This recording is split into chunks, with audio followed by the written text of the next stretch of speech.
100 Nepali entrepreneur in Canada खोज्ने अभियानमा यहाँहरू सबैलाई स्वागत छ। यो हो पहिलो भिडियो र आज हामी आएका छौँ नेपालीले सुरु गरेको पहिलो real estate company Everest realty ब्रोकरेजमा जो 2017 मा स्टार्ट भएको थियो। नमस्कार, मेरो नाम Madan KC.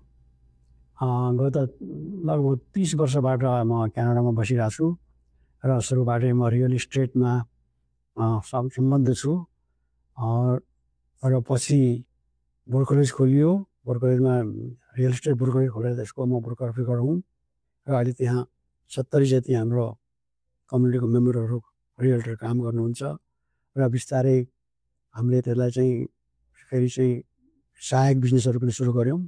Hospitality, restaurant, banquet हल, कलेक्टिभ इन्भेस्टमेन्ट ल्यान्डहरू, मोमो प्रोडक्सन, यो हाम्रो यसमा चाहिँ लागिरहेछौँ र अहिले बिजनेस ग्रो भइरहेछ।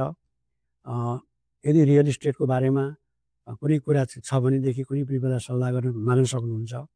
यो रियल इस्टेट मेरो लागि प्यासन हो।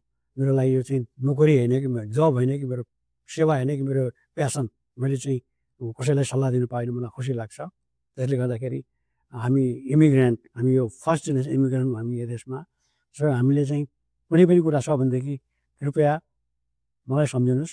मेरो phone number 4167255185। Thank you so much.